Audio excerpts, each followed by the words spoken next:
안녕하세요. 대기업에서 항공산업을 담당하고 있는 김기동입니다.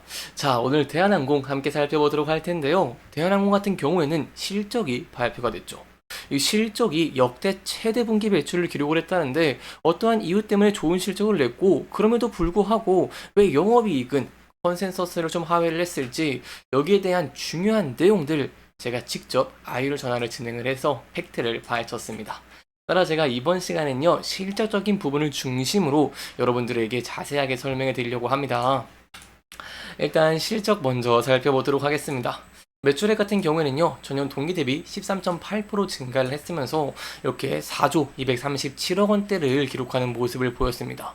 역대 최대 분기 매출을 기록을 한 모습을 보였는데요. 다만 소폭 아쉬웠던 부분은 영업이익이 좀 감소를 했다는 것이겠죠. 영업이익 같은 경우에는 컨센서스를 좀 하회하는 모습을 보였습니다. 아직은 이 별도 기준의 실적만 나왔지만 연결 자회사의 이익 기여 같은 경우에는 조금 크지 않음을 저희가 좀 생각해 본다고 한다면 컨센서스를 좀 하회를 했다라고 볼 수 있겠죠. 영업이익 저와 함께 좀 살펴보시면은요. 이렇게 4,134억 원대를 기록하면서 동기 대비로 봤을 때 11.7% 감소한 모습을 보였다라고 할 수 있겠습니다. 왜 이렇게 영업이익이 감소를 했을까요? 이 여객이라던가 화물 같은 경우에는 실적이 굉장히 좋은 모습을 보였습니다. 다만 성과급 충당금이 예상보다 많이 반영이 됐기 때문이다라고 설명을 드릴 수 있겠습니다. 함께 살펴보면은요, 인건비 같은 경우에는 21%, YOY로 봤을 때 증가하는 모습을 보였고, 그러므로 인해서 좀 영업 비용 같은 경우에도 좀 증가를 했다라고 볼 수 있겠습니다. 연료비, 인건비, 구황 화기비가 증가를 했기 때문에 영업 이익 같은 경우에는 컨센서스를 하회했다라고 볼 수 있겠는데요. 하지만 저희가 반대로 생각을 해본다라고 한다면 그만큼 실제 이익이 원래 예상보다도 훨씬 좋다는 의미라고도 생각을 해볼 수가 있겠습니다. 국제선 여객이랑 화물 운임 같은 경우에는 모두 1분기 대비 좋은 모습을 보여줬고 3분기에는 저희가 극성수기인 해외여행 해외여행의 극성수기를 기대해 볼 수 있고 이 4분기를 지나가면서 저희가 합병에 대한 기대감도 공존하고 있다고 볼 수 있겠죠. 따라서 이로 인한 기대감들이 현재 있기 때문에 여기에 대한 내용들을 저희가 좀 함께 지켜보시는 게 중요할 것 같습니다. 여기까지 저희가 영업이익의 컨센서스 하회에 대한 내용들 함께 살펴봤는데요. 추가로 이제 국제선 여객적인 측면 그리고 화물적인 측면을 함께 알아보면서 제가 실질적으로 팩트를 체크한 이 IR 전화 진행 내용들까지 더 자세하게 살펴보도록 하겠습니다. 일단 이번에 여객 같은 경우에는 좋은 실적을 냈습니다. 이 좋은 실적을 냈던 이유를 제가 직접 IR 전화로 물어보니까 대한항공한테 효자 역할을 하는 이 미국이라던가 미주 그리고 이제 유럽 등 이런 고단가 수요가 좀 강세를 보이는 모습을 보여주면서 2분기의 실적을 견했다라고 볼 수 있겠습니다. 보시면 미주와 구주 6% 증가하는 모습을 보여줬고 이제 중국 같은 경우에도 이제 또 증설을 냈죠. 그리고 중국과 일본 같은 경우 공급이 증가했기 때문에 큰 폭으로 증가한 모습을 보였다라고 할 수 있겠습니다. 따라서 이제 전반적인 이제 해외 노선별 여객 매출은 증가하는 모습을 보여줬고 국내선 같은 경우에도 3% 정도 증가하면서 좀 견고한 모습을 보였다라고 할 수 있겠죠. 좀 전체적으로 설명을 드리면은 2분기 여객사원 매출은요. 전년 동기 대비로 봤을 때 10% 증가를 하면서 2조 4,446억 원을 기록하는 모습을 보여줬습니다. 중국을 포함한 전 노선의 공급이 전년 대비 동기 대비 앞서 말씀드린 바와 같이 늘었기 때문에 수익성이 증가를 했다라고 볼 수 있겠습니다. 그리고 화물 같은 경우에도 저희가 좀 긍정적인 모습들을 확인을 할 수가 있습니다. 화물 매출을 보시면은 아무래도 중국발 전자상거래가 증가를 하고 있는 모습을 보였기 때문에 이렇게 미주와 구주, 동남아, 중국이 큰 폭으로 증가를 했습니다. 일본과 대양주 국내선은 소폭 감소한 것은 아쉽지만 이렇게 미주, 구주, 동남아, 중국이 이렇게 화물 매출을 견인한 모습을 보였다라고 할 수 있겠죠.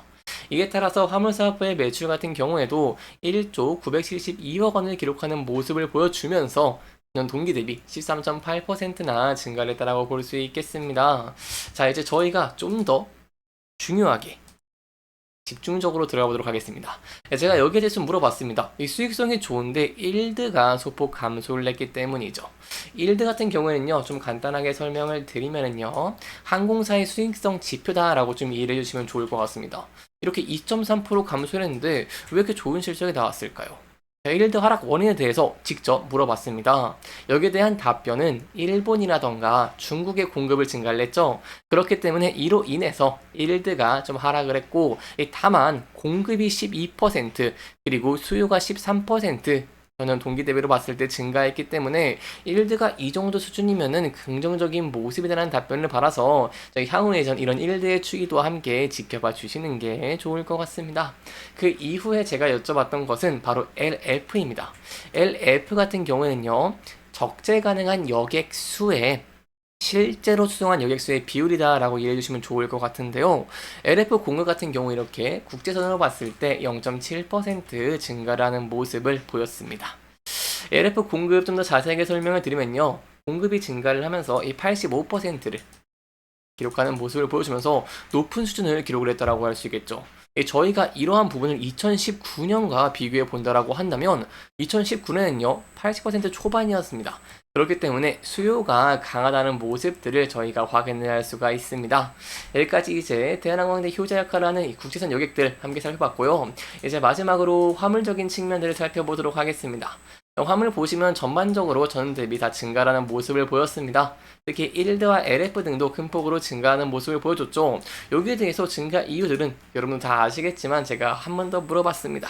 이제 물어봤더니 이 전자상거래 거래가 최근에 굉장히 큰 폭으로 증가를 했고 이로 인한 수혜가 지속되는 부분들을 기대하고 있다는 답변을 받았고요. 특히 이런 전자상거래 같은 경우에는 2019년에 없었기 때문에 신상품 같은 개념이다 라는 답변을 받았습니다. 따라서 저희가 여기에 대한 내용들 화물과 여객 쪽에서 좀 좋은 모습들을 보여줬고 이 성과급으로 인해서 영업이익은 커내서세를 하회하는 모습을 보이기도 했지만 향후에도 긍정적인 전망들을 기대해 볼 수 있기 때문에 여기에 대한 내용들은 계속해서 여러분들에게 브리핑해 드리도록 하겠습니다. 자, 저희가 여기까지 실적적인 부분들을 알아봤습니다. 제가 다음 시간에는요, 이제 아시아나 화물 인수에 대한 내용들, 그리고 추가적인 내용들을 좀 더 여러분들에게 좀 자세하게 설명해 드리도록 할 테니까요. 영상 계속해서 시청해 주시면 정말 감사하겠습니다.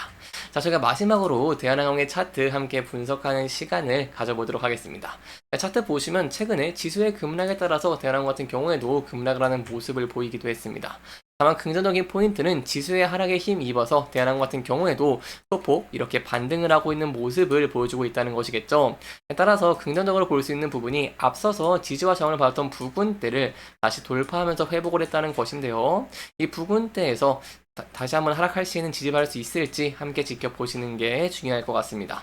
다만 향후에 긍정적인 전망들을 기대할 수 있고 여기에 이어서 이제 합병 같은 경우에도 좀 기대 가능한 포인트들이 굉장히 많죠. 특히 최근에 공시도 나왔기 때문에 이런 내용들이 좀 더 각광을 받으면서 주가가 상승하는 모습을 보이게 된다라고 한다면 저희가 앞서 저항을 받았던 단기 평선 11선을 돌파하면서 지지 저항 라인대를 돌파할 수 있을지 함께 지켜보시는 게 중요할 것 같습니다. 이렇게 이번 영상에서는요, 저희가 대한항공의 실질적인 부분들을 함께 분석을 해보면서 향후 기대되는 포인트들까지 알아보면서 진행을 했고요. 해당 영상은 개인적인 의견이 많이 들어왔기 때문에 투자자분들의 주관적인 생각과 해당 내용을 토대로 현명한 선택을 하시면 좋을 것 같습니다. 이렇게 영상 잘 보셨다면 다음 영상도 시청해 주시길 바라면서 오늘 영상 마무리하도록 하겠습니다. 끝까지 시청해 주셔서 감사합니다.